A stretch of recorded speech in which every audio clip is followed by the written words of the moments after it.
Hello, everyone. Welcome to our live podcast today on Mandela Unveiled.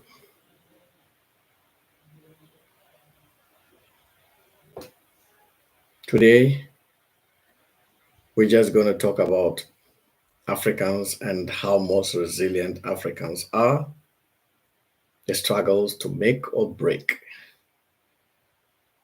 Indeed, young Africans are very resilient, and African youth are so resilient to the extent that sometimes when African leaders make it look as though the youth of Africa are not resilient, it kind of dampens or demoralizes young people in most African countries.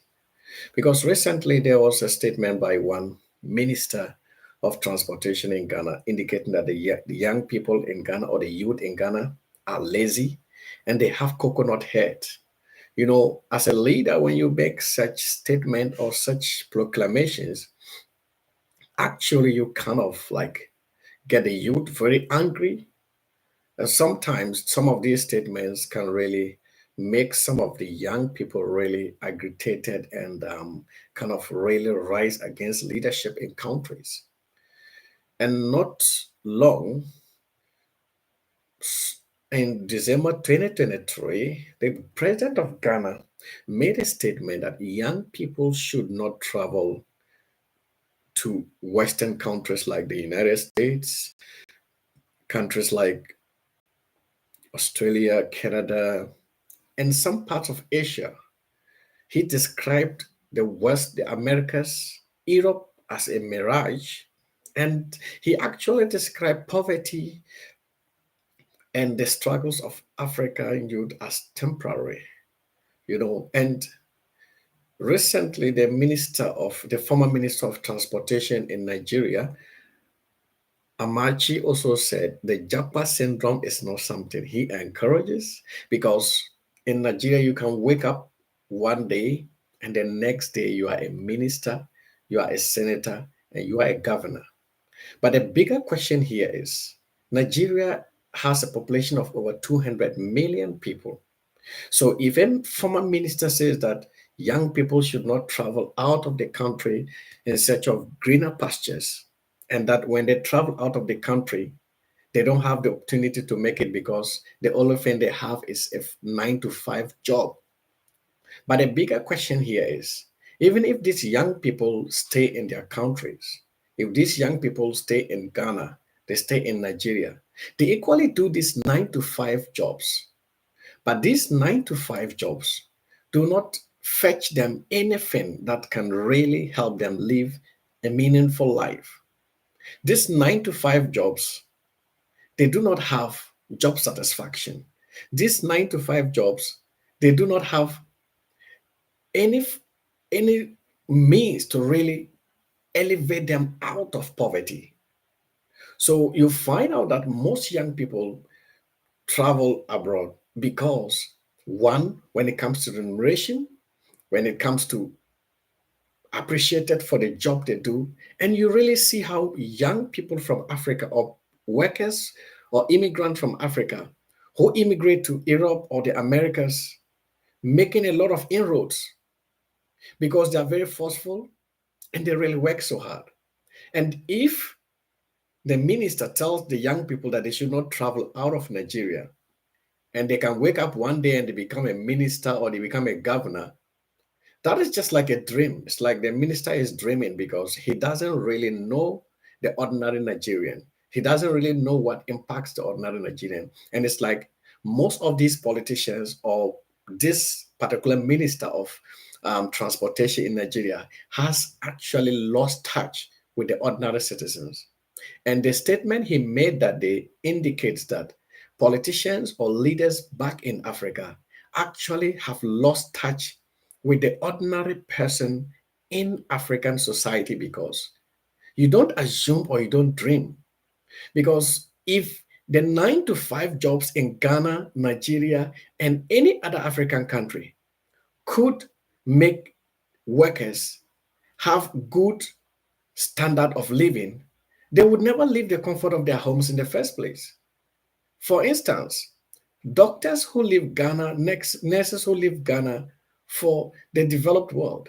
These are people who have been working in this system for God knows when, so many years. No one would love to leave their comfort zone. But it's just because most often than not, these workers do not see a future. They do not see hope for them. So the best thing is to leave. The Nigerians will call it Jakwa. Ghana will say Boga. But that is the reality on the ground. So if the president of Ghana says that young people should not travel to the Americas and Europe because it's in such a because it's all a mirage, and he goes further to say poverty is a temporary problem in Africa. I also believe the president of Ghana is getting it wrong here because poverty is not a temporary problem in Africa. Poverty is as old as Adam and Eve in Africa. Two, the president of Ghana calls the Europe Americas a mirage. This mirage is where they go for medical treatment. This mirage is where they take their children to attend the best of institutions. This mirage is where they go for holidays. So, why don't we allow the young people in Africa, if they want to pursue this mirage, why don't we allow them to pursue this mirage so that they will be the judge of their own future? They will be the judge of their own life. They will take their own destiny into their own hands. So, whatever that happens to them, they would be the best people to talk about it. And sometimes speaking to people who have traveled out of Africa, some African countries, and they live in the United States, the UK, and most parts of Europe, when you talk about the fact of going back to some of these, their home countries, then they tell you, like, I'm never going to go back. So does this look like these countries are a mirage? You know, most young people in Africa today, in most countries, take to gambling, some take to drug abuse, and betting has become so rampant in most African countries most because most people basically do not have jobs. They do not have what it takes for them to sustain themselves. So what happened is that they just have to basically resort to some of these ventures to make ends meet. So you just find out that nothing really works in the system for anyone, you know.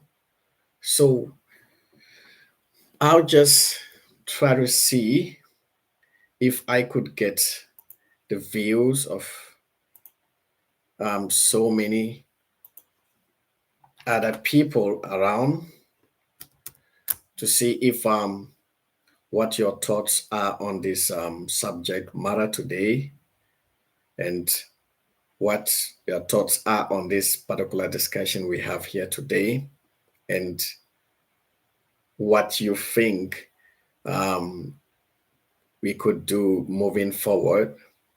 To every suggestion is welcome. And what is your take? You can write your comment on the comment section. I could add you to join the discussion. And what is your take? What is your take on the resilience of the young people in Africa, their struggles to make or break it? You know, is it all a mirage? Is it all just something that people are dreaming um, about?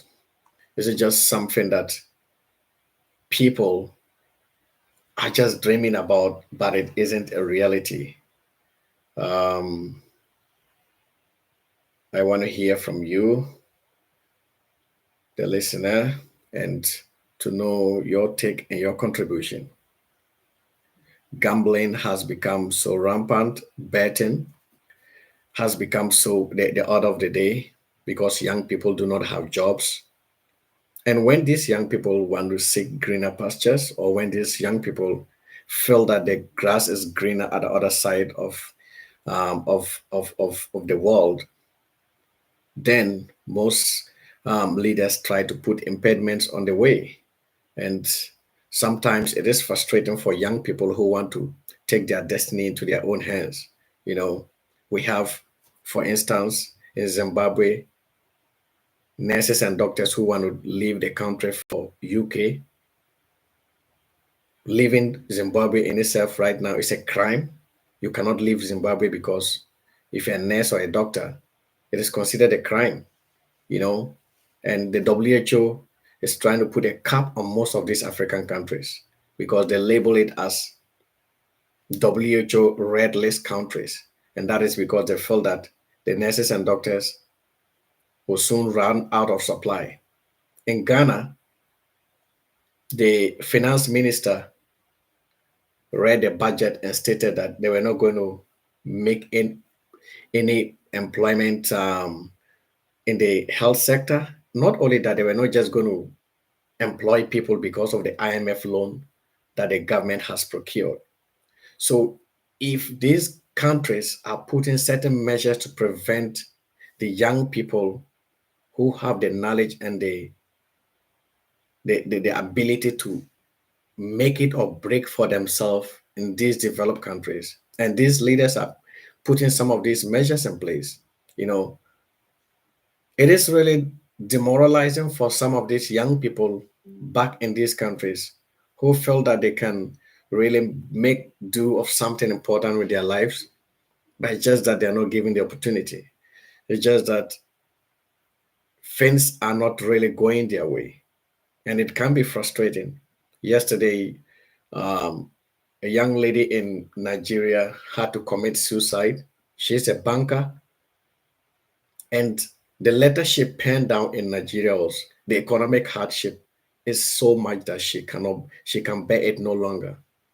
You know, so I had a discussion with a Nigerian colleague of mine who also worked in Fidelity Bank before moving to Canada, and I asked him like, this is the news I saw. Um, how much do you earn as a banker in Nigeria? Because Fidelity is one of the prestigious banks. And he was like, yes, Fidelity is a prestigious bank, of course, but the banks pay peanuts. So, with the current economic situations or financial situations in Nigeria, it's not surprising that people are committing suicide, you know. So, I want to hear your take. I want to hear from you, like, what what you think, what is your impression, and how some of these issues that young people in Africa face could really be. Your suggestion is welcome in the chat section. I will just try to see if I can enable to some of my features so that I invite one or two people to join me live if possible. Yeah, but that is the situation now. It is either make or break for African youth. Most people leave, and in a day, according to the WHO and the World Bank, about 500 nurses leave Ghana every month. About 500 nurses leave Ghana every month. So if the situation were good, they wouldn't leave. And recently, the UK Department of Immigration brought out a document and putting a cap on the recruitment of nurses, doctors, and other healthcare workers and teachers from most of these developing countries. And the bigger question here is, for instance, Ghana, where the country has taken an IMF loan and there is a ban or a restriction on recruitment. If you don't recruit from these countries, even if the nurses and doctors stay in these countries, they are still not going to get any form of employment because the government will not employ them. So why do we have to put the cap on the employment? You know, That is just the problem most young people in Africa right now really face, because they are torn in between two worlds. They have seen greener pastures somewhere at the other side of the world where the grass is green. They feel they can reach there. But back home, some measures have been put in place to prevent them from exploring a wider scope. However, their salaries continue to remain the same. Some do not even work. Like I talked about, the gambling, betting, today being a weekend, most of the young people in Ghana, Nigeria, are at the betting centers. And most of these young people, young men, young ladies, are addicted to betting. And these are all mental health issues. And people do not really realize that these mental issues have an impact on the health of most young people. So these are some of the things that really we overlook. And if we do not really take time, because most times we pride ourselves as the continent with a demographic dividend, a continent with young people. Africa is the next big thing. Africa is the next big market. And I want to say it here and categorically here today that we are just deceiving ourselves, and we are just making a joke of ourselves, because yes, Africa is touted as the next big thing, but Africa will never happen. Africa will not happen. All we will have is our leaders selling out all the natural resources. These prosperous countries coming in to siphon all the natural resources. They go, and then Africa remains the same, because we are not the next big thing, because the young people in Africa are hopeless. The young people in Africa do not have a dream. The young people in Africa, like, there is nothing really working for young people out there. There is nothing working for young people out there. There is nothing working for young people out there. So I just feel that something something need to be done. And if something need to be done, um, not only me, we all have a role to play. You know, I'm just looking to see if I can kind of see if I can invite one or two people to um, join me on this conversation, and then we see where we can take it from. Yeah. So um, we're still waiting to see if we can get more people joining us, and more people joining us on this discussion. But that is the situation of the African youth. That is the reality of the African youth. And that is the reality facing all young people in Africa, or most people in Africa, most young people in Africa. As a matter of fact, the young people in Africa are the most resilient, you know, because with all these challenges in society, most of them are still able to break through. So once society becomes friendly to young people in Africa, they are really going to blow. They are really going to make it. That's why young people who travel from Africa to most of these Western countries, which the African leaders call a mirage, easily make it, because the environment is friendly for them to make it. Opportunities are presented to them um, at their beck and call. Though no society is perfect and nothing is promised on the other side of the world, but people are provided with some form of um, incentive, some form of motivation to really keep them moving, and to really get them working to make things better in their lives. So I will try to see if I can get one or two people to join me on this live stream, and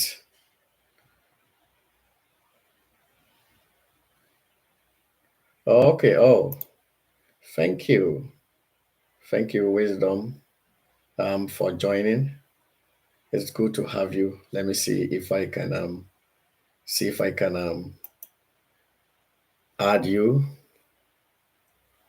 to this live stream.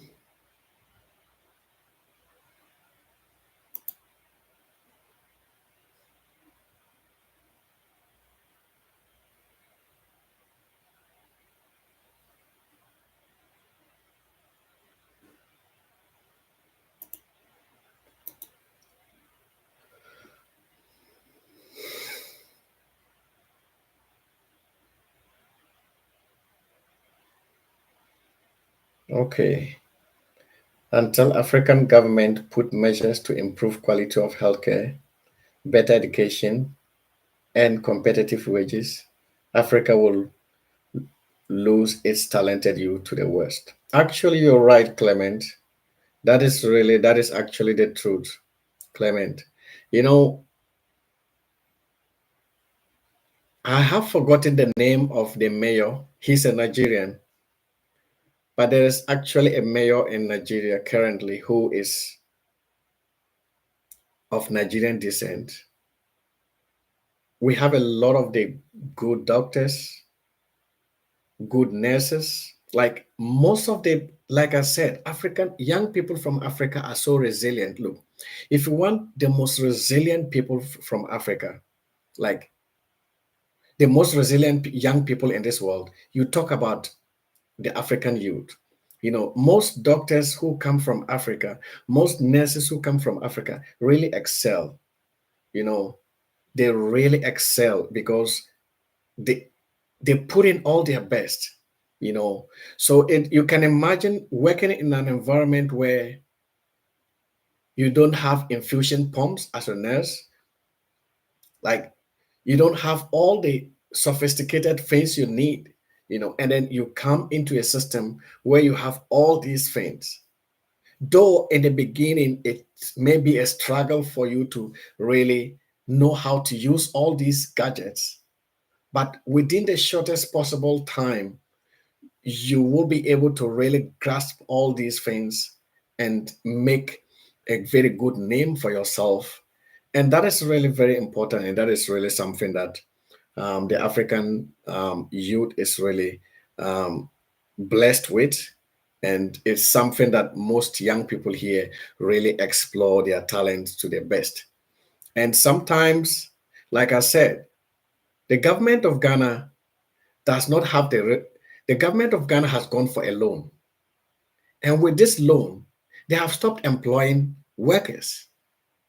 Now you are complaining to the UK government that the UK government should stop employing nurses and doctors from Ghana.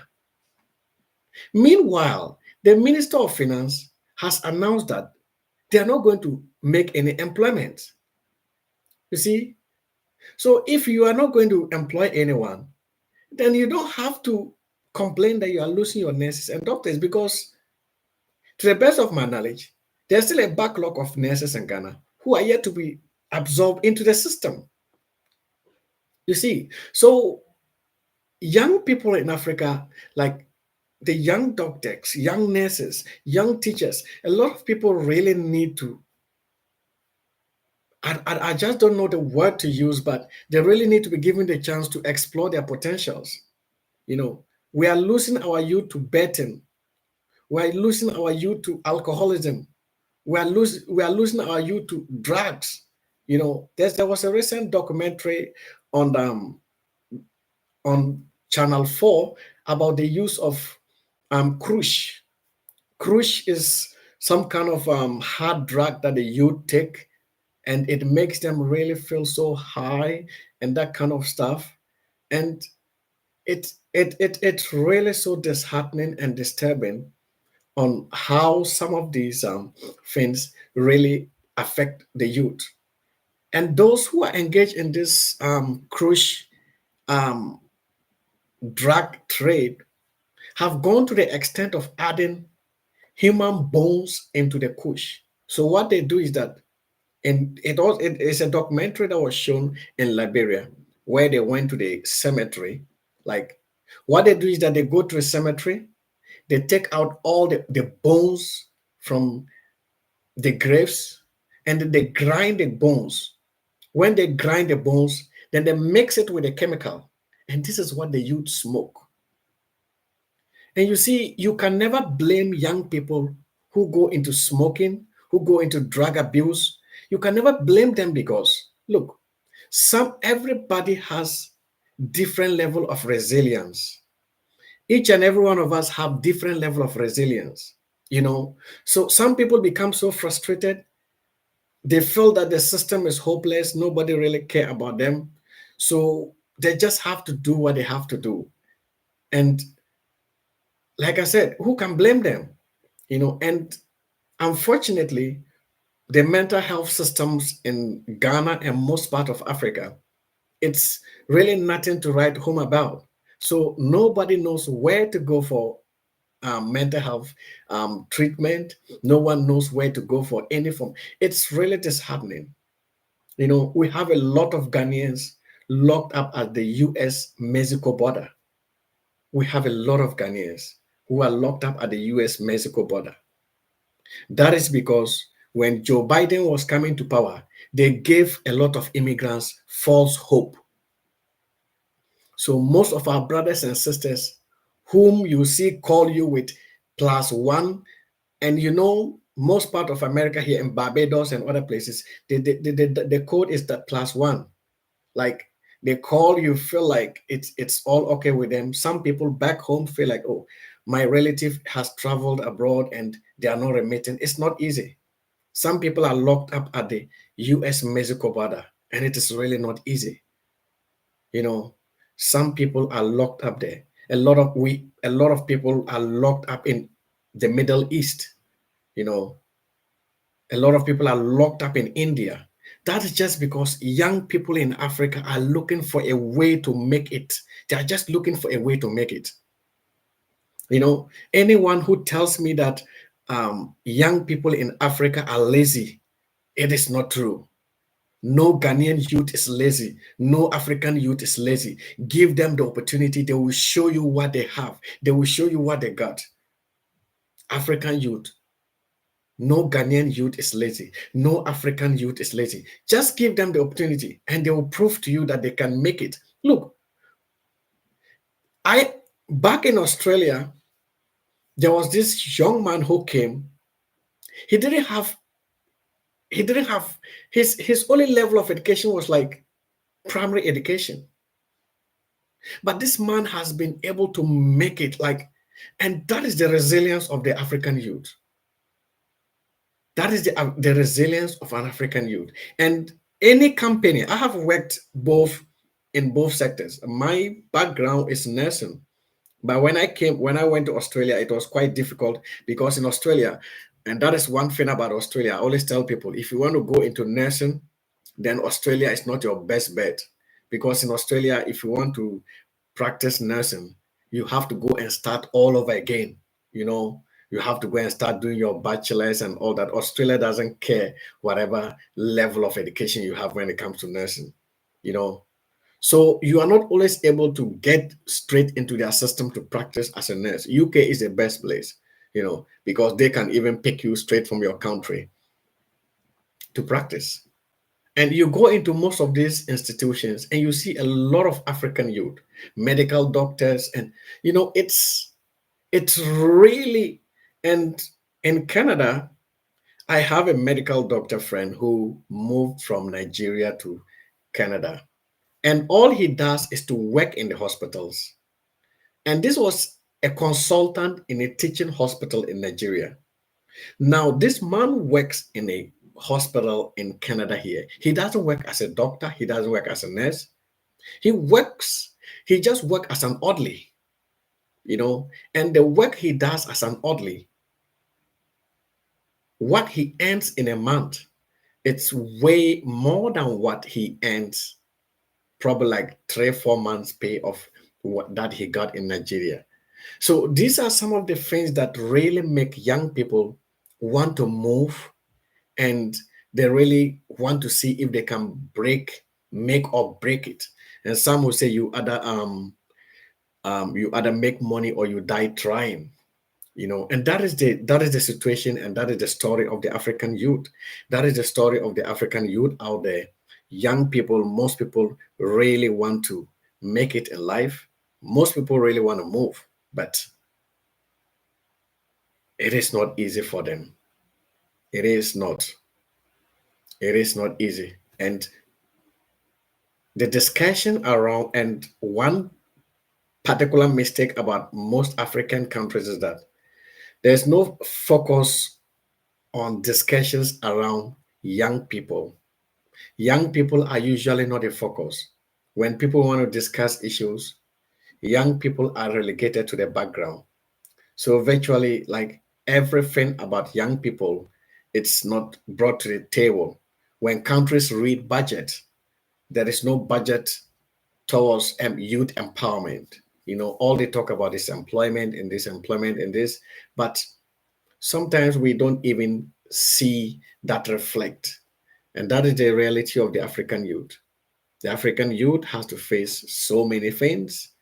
And even those who have a job, you know, it's sometimes really hard for most of them to make ends meet with the meager income or salary they receive. Um, Let me see how I can get um, some of my um, listeners to come in as um,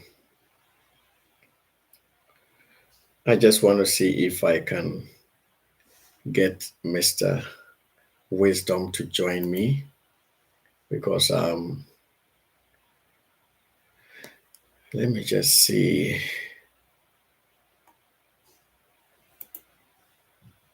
if I can get a few people to join the discussion, the live discussion, and to also make their contributions. And that is the reality on the ground. That is the reality of the African youth. And that is the situation of the African youth. That is the situation of the African youth. And what is the way forward? What is the way forward? What is the way forward? What is the way forward? Do we have any way forward? Do we have do we have a chance? Do we have If you have anything to say, you can put it in the comment section. And I put Wisdom as my moderator in the chat. And I'm just hoping to see if I can let him join the discussion to be a co-host in that regard. So let me see if I can get him to be a co-host.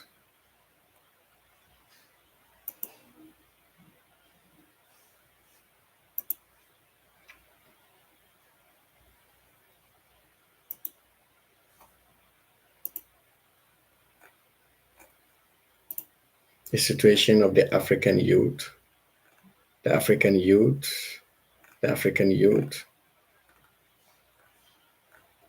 to make or break. Most young people feel they have to make or break it. That is the situation of the African youth. That is the situation of the young person in Africa.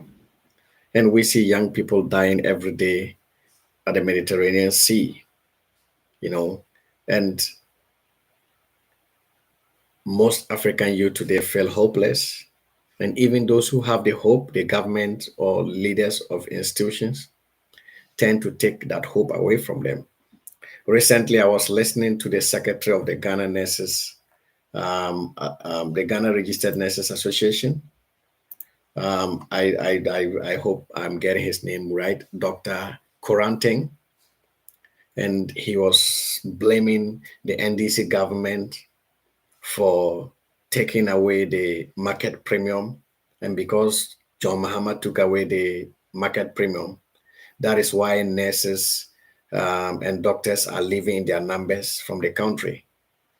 And the question I asked myself is, does the secretary of the Ghana Nurses, the Ghana Registered Nurses Association, really know what is happening to with his people?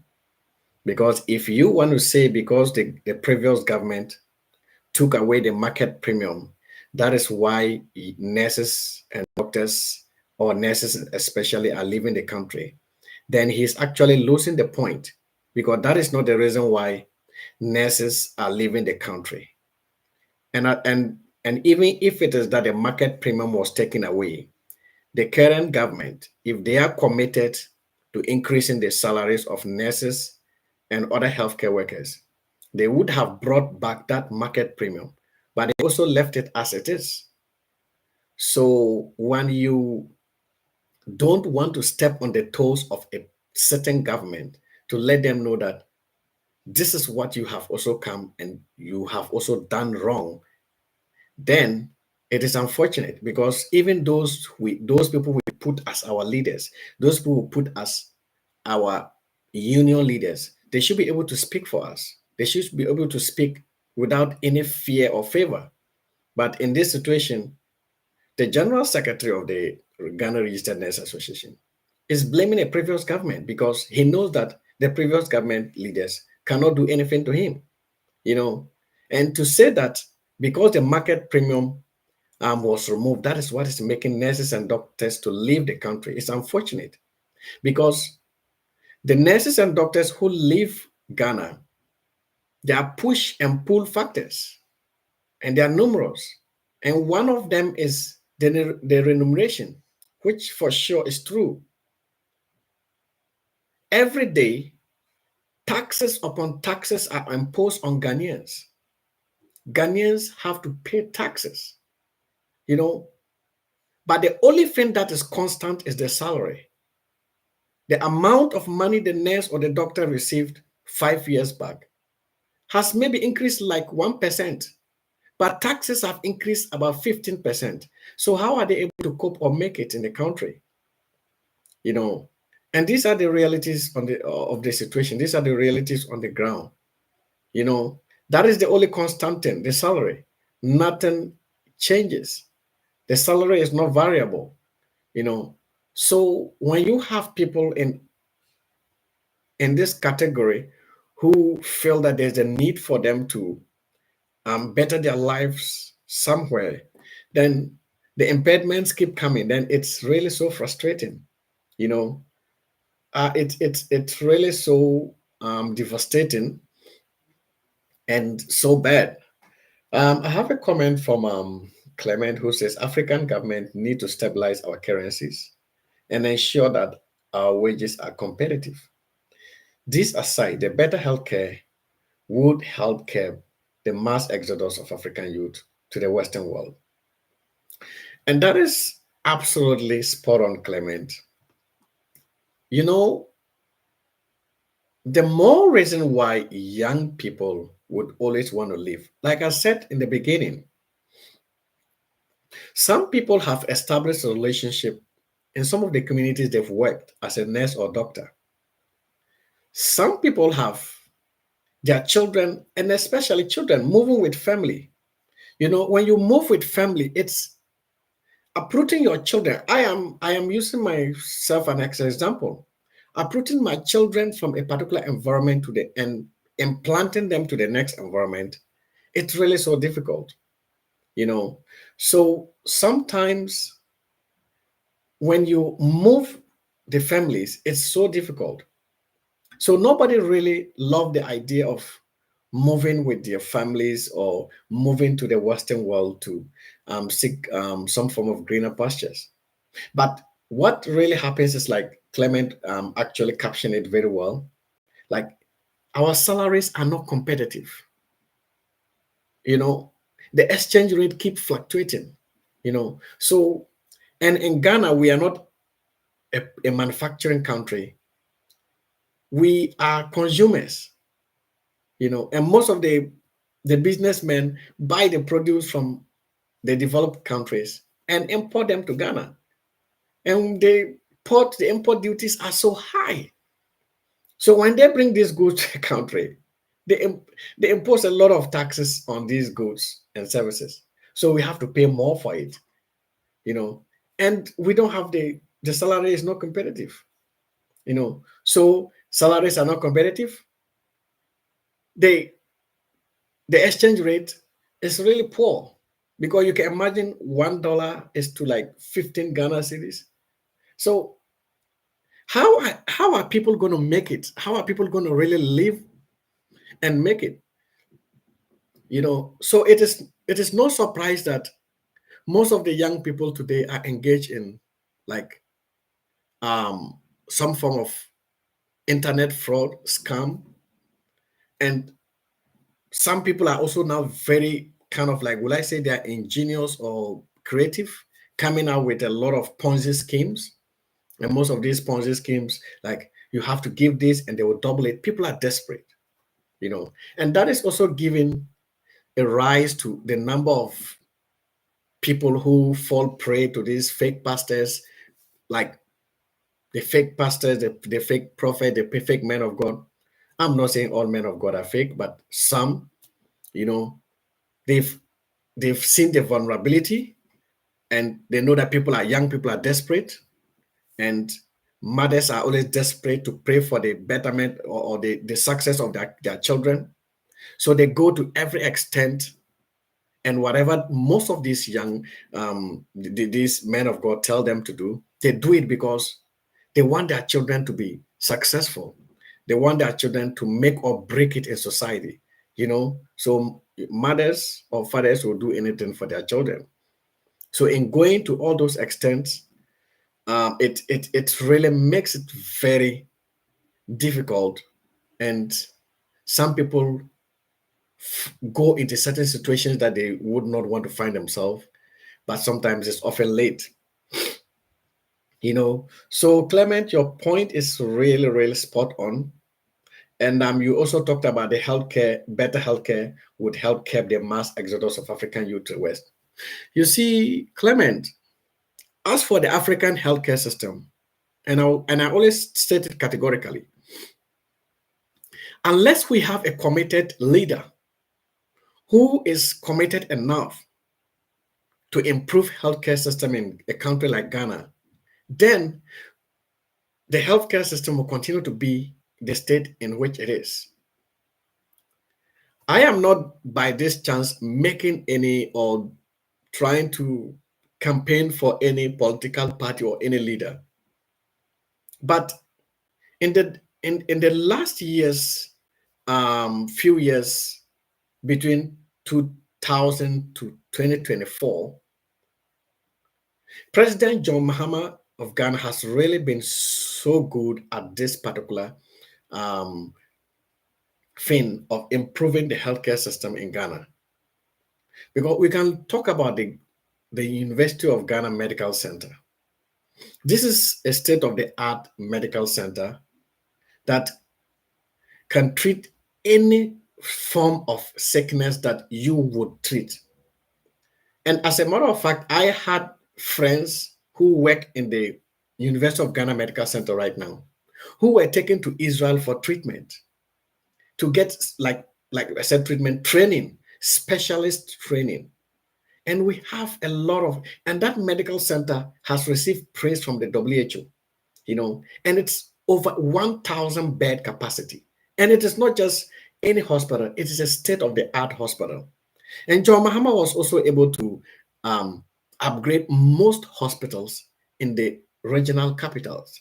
So you see, when we continue to have some of these progressive leaders in our system, you know, the healthcare system will grow because it starts from somewhere. Once you grow the infrastructure, workers are happy that, oh, they have what it takes to work, and then competitive salaries go along with it.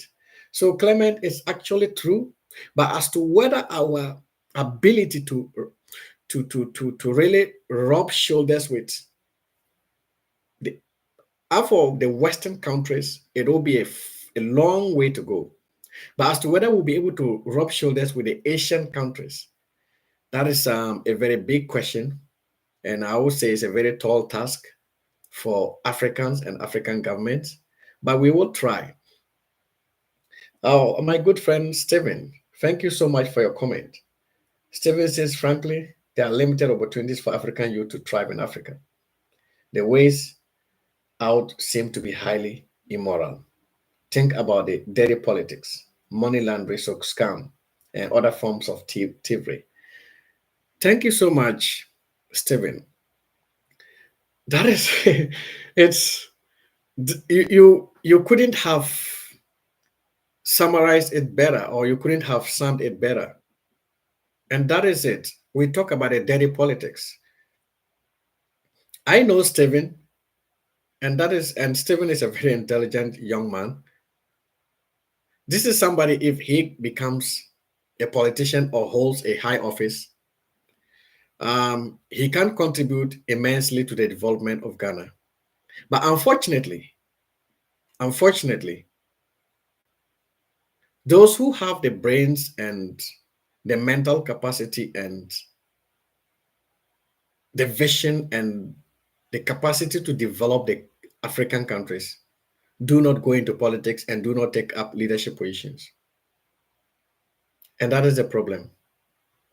Most young people who can make an impact in society do not go into politics.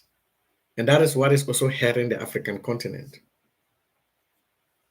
Because you can imagine someone like Stephen and my good friend Wisdom, who just joined us online. You know, Wisdom started a non governmental NGO foundation to just like give back to society, screening a lot of people for hepatitis B. And in northern Ghana or in sub-Saharan Africa, for instance, the WHO statistics show that there are a lot of people. The prevalence of hepatitis in particular, is very high in sub-Saharan Africa, especially hepatitis B, because hepatitis C is very prevalent in the Western world. But the reverse is the case. Hepatitis B is very prevalent in most African countries, especially the Western Sub-Sahara. And this is a gentleman who took up this cause to help give back to society. And that is the kind of people Africa lack. You know, the difference between the Western world and Africa is the Western world, they learn to give back to society, what society has given them. But in Africa, we learn to take away from society. So when we find a few people who think about giving back to society, then we should be very happy and try to keep those people dear. But you see, the Westerners, or would I say the global north, they are so smart to identify that these are valuable resources that we can tap into. So once they realize that this is someone who is championing a good cause back in Africa, if we bring such a person closer to ourselves, the person is really going to help us to grow our society. Then they're able to give us all those opportunities. You see, and this is what we talk about. So Wisdom embark on all these projects, screening people for free, and he gets funding from some well-meaning politicians, and that is also very encouraging. And that is not to say all politicians in Africa or Ghana. We have a lot of them who really think in between the lines and really care about the society. But you see, but you can imagine if everyone were to give back to society like how these two young men are giving back to society. You know, it is no surprise that Stephen was has been nominated for what was he nominated for again? Because he was nominated for the Ghana Medical and Health Awards 2024. So if you find yourself anywhere in Ghana and you want to vote for Stephen Abane. The name is Stephen Abane, right? Yeah. And his category is maternal and reproductive health advocate of the year. You have to dial star 928 star 300. You have to dial star 928 star 330 hash, and then you send. You enter nominee code, you press, and then you vote for Stephen Abane. He's the Ghana Medical and Health Awards 2024. The category is maternal and reproductive health advocate of the year. So you can imagine this is a young man who works in the Ghana Health Service, and he has taken it upon himself to engage in maternal and reproductive advocacy. And we know maternal and infant mortality is very high, like children dying from sicknesses, women dying from um, sickness after they give birth. Recently, I lost a friend of mine in Techiman. May her soul rest in peace. I used to work with her. She's a nurse. I used to work in a hospital called Mount Olives Hospital in Techiman. She went to the Holy Family Hospital to give birth, and unfortunately, she died at the hospital. You know, and I really got so devastated because Charity was so good to me. She was like a sister to me, and these are the issues young people in Africa are confronted with. Because in this current day and age, no woman should die giving life to another. And that is one thing most African leaders don't understand. That pregnant women or women who are pregnant are giving life to another person. So they should never die when they are giving life to someone. You see? So if this gentleman is taking up this cause and he's trying to create advocacy for people on maternal and reproductive health, and when we talk about maternal and reproductive health, it talks about domestic abuse, like how people abuse, wives abuse their husbands, husbands abuse their wives. It's not all about men abusing women. When you talk about domestic violence, a lot of people always think of it that way. So these are all the issues that young people are confronted with. So basically, when you look at all these things and you put all of them together, you realize that the African youth is actually resilient. The African youth is actually going through a lot. But because of that natural resilience in them, they are able to make things really work in their favor. So pick the African youth from Africa, drop the African in the United States of America, and give the African a year, and the African will be very successful. So, dear Katie Hammond, you said Ghanaian youth are lazy and their heads are like coconuts. Dear Katie Hammond, I want to tell you that your children are no better than the Ghanaian youth. It's just that they have been given opportunity. Give 1,000 of those Ghanaian youths the opportunity to be in the situation of your children, and you realize that they are way 1,000 times better than your children. Sometimes we are quick to judge people. In this life, I've learned not to judge people because young people in Africa are really striving to make it. And what is really disturbing currently in this current dispensation is young people who are put into position, young people who take up leadership positions, kind of tend to fail their colleague young people because young people who are put into leadership positions don't think about their colleague young people. And all we think about is, how do I make money for myself? How do I make money for myself? And we don't even think about our colleague young people. A recent story is about the case of Beta Edu, the minister of poverty in Nigeria, a minister who is supposed to eradicate poverty, is now impoverishing the people of Nigeria by embezzling the money that has been given to her, the minister of poverty. So if you embezzle that money, how will you eradicate poverty from Nigeria? You see the irony of the situation.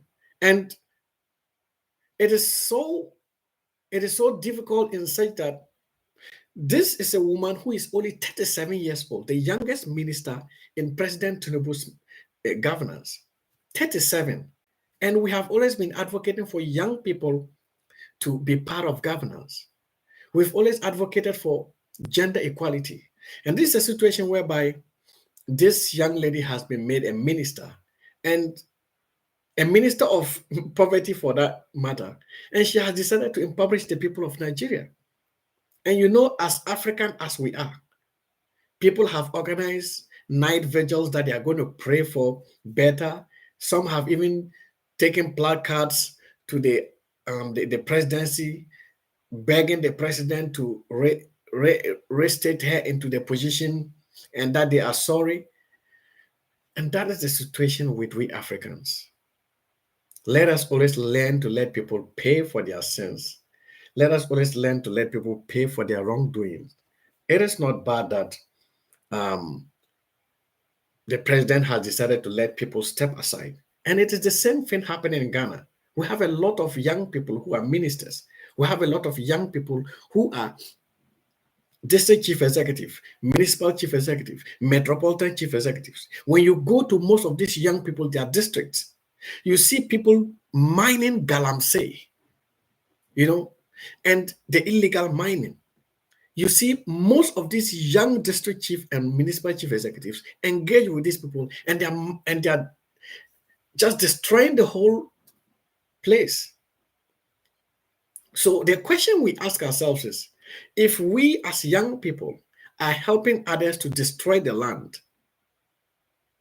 those coming after us or our colleague young people who are not privileged to be in your situation, how are they going to till the land, get something back to feed themselves and their families? So that is the situation with the African, and it's sometimes you just don't know what to say or you don't know what to do, but it is what it is. And well, what can we do? You can't just you just don't know what to do. But let me see if I can get people to join my conversation. I was just asking for some permission to see if I can get one or two people to join my conversation. But I'll keep trying because I want to get one or two people to also have a say in this.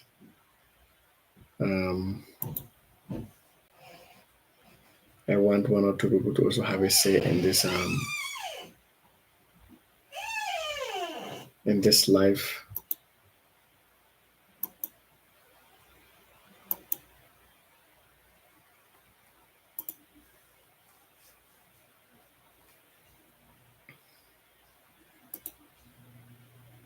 The situation of the African youth. We must make or break. Let no one really discourage you from pursuing your dreams. Not everyone that is supposed to probably, let's say, but making it or break does not necessarily mean leaving the shores of your country or anything. But whatever that you believe in that you want to do back in Africa, whatever that you want to do for yourself, Never let anyone really make you doubt yourself. You know, it should be something that you should be able to.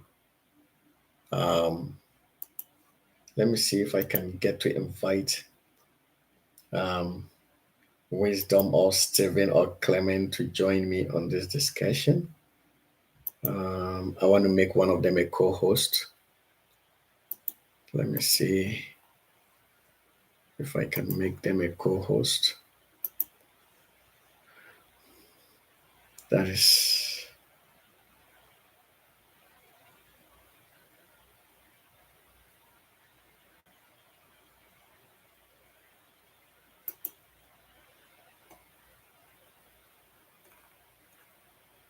let me see.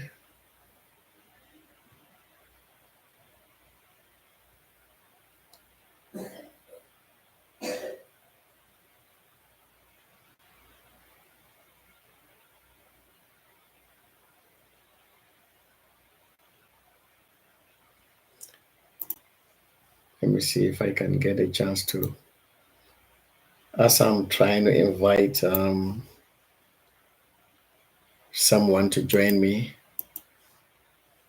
what is your impression? What is your thought? You can leave it in the comment section, and we could take it from there.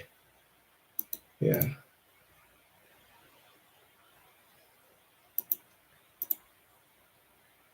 Today the network is really not that friendly. The weather is so terrible.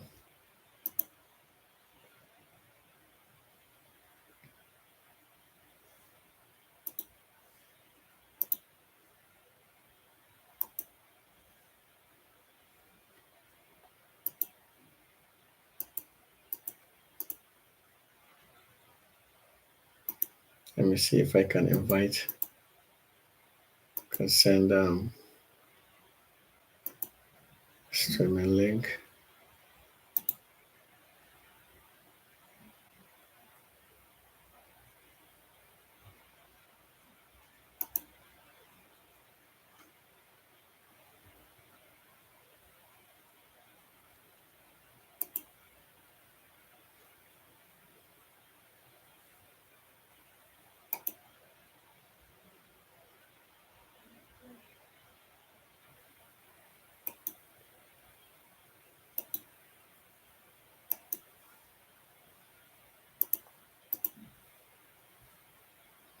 I know it's probably late in GH, but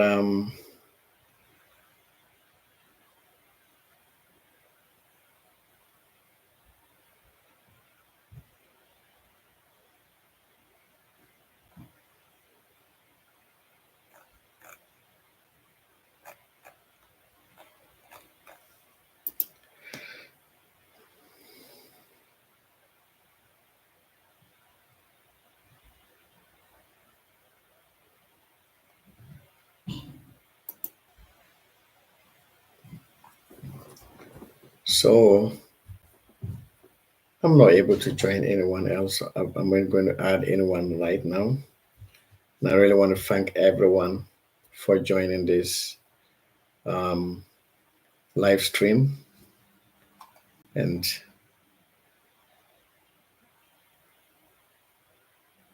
the name is Mandela on Mandela Unveiled. And I will catch you next time on a different issue that we're talking about. And I promise that the next session is going to be more engaging and more intriguing and more exciting. The next session is going to be more interactive and more engaging.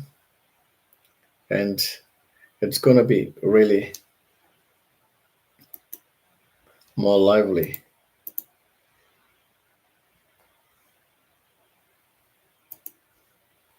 Thank you so much, everyone.